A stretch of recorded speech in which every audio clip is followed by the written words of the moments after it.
Opinion টাইমসে আপনাদের সকলকে স্বাগত। আমি এআই সাহেব রয়েছি আপনাদের সাথে। ভোট পর্ব মিটেছে সেই কবে, কিন্তু এখনও কেন্দ্রীয় বাহিনী থাকার কারণে বন্ধ রয়েছে শিক্ষা প্রতিষ্ঠান। সোমবার এরই প্রতিবাদে আন্দোলনে নামলেন মালদার রতুয়া হাই মাদ্রাসার পড়ুয়া সহ অভিভাবকরা। স্থানীয়দের নিয়ে তারা পথ অবরোধ করে বিক্ষোভ দেখালেন হাই মাদ্রাসার সামনে। অবরোধকারীরা শিক্ষা প্রতিষ্ঠান থেকে অবিলম্বে কেন্দ্রীয় বাহিনী অন্যত্র সরানোর দাবিতে বিক্ষোভ দেখান। পথ অবরোধ বিক্ষোভ চলে বেলা 11:30 থেকে 12:30 পর্যন্ত। ফলে এই অবরোধের জেরে রাজ্য সড়কে তীব্র যানজট তৈরি হয়। যদিও পরে পুলিশের আশ্বাস অবরোধ উঠে যায় বলে খবর।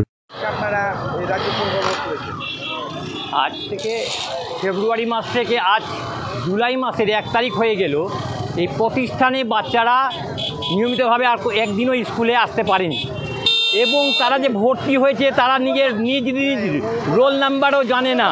তারা যে পঠন পাঠনে যে 6 মাস অতিক্রম হয়ে গেল, অথচ রোল নাম্বার পর্যন্ত বাচ্চারা জানে না। এবং কি করে পঠন পাঠন হবে, এখান থেকে বিএসএফরা এবং আর্মিরা অনির্দিষ্টকালের জন্য রয়েছেন। রতুয়া হাই মাদ্রাসার প্রধান শিক্ষক তিনি বলছেন ঠিক এখন বলা যাবে না কবে বিদ্যালয় মাদ্রাসা খুলবে, এই বিষয়ে সঠিকভাবে তিনি কোনো সিদ্ধান্ত নিতে পারছেন। ওনাদের সমস্ত গ্রামবাসীরা অভিভাবকরা একেবারে ঝাঁপিয়ে পড়ল যে কিছু না কিছু একটা শিক্ষকের প্রতি এবং বিডিও সাহেব এবং আইসির প্রতি আমরা দৃষ্টি আকর্ষণ করি যে কিভাবে বাচ্চাদের পঠন পাঠন হবে। এই বিষয়ে আমরা বিস্তারিতভাবে আজকে জানার জন্য এবং মাদ্রাসা আগামী দিনে খুলবে কি না সেই বিষয়ে আমরা সঠিক পদক্ষেপ নেবার জন্য আজকে ছাত্র শিক্ষক অভিভাবক সবাই মিলে আমরা নিজ জন্য আজকে এই পথ অবরোধ করেছে ছাত্রছাত্রীরা এবং অভিভাবকগণরা। আমার নাম শেখ রাবিউল আলী। এখন এই পর্যন্ত।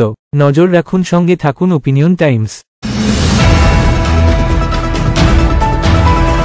ওপিনিয়ন টাইমসে আপনাদের সকলকে স্বাগত। পশ্চিমবঙ্গে এই প্রথম বাংলা নিউজ পোর্টাল। আমি এআই দিয়াসিনী, আর আমার সাথে আছে আমি এআই আদিত্য। রাজনীতির ডান থেকে বামের সব খবর আমার সাথে। আমি এআই ঐশানী। খেলা থেকে বিনোদন, সঙ্গে থাকবে সেলিব্রিটিদের কুটকাচালির খবর। আমি এআই সিদ্ধার্থ। বাজার অর্থনীতি থেকে রাজনীতির ওঠাপড়া, কুর্সি বদলের সব খবর আমার সাথে। আমি এআই দীপ্তি, থাকবো আপনাদের সাথে। সত্যের উদ্ঘাটন, নিরপেক্ষ বিশ্লেষণ, সঠিক খবর প্রদান। সঙ্গে থাকুন, দেখতে থাকুন ওপিনিয়ন টাইমস।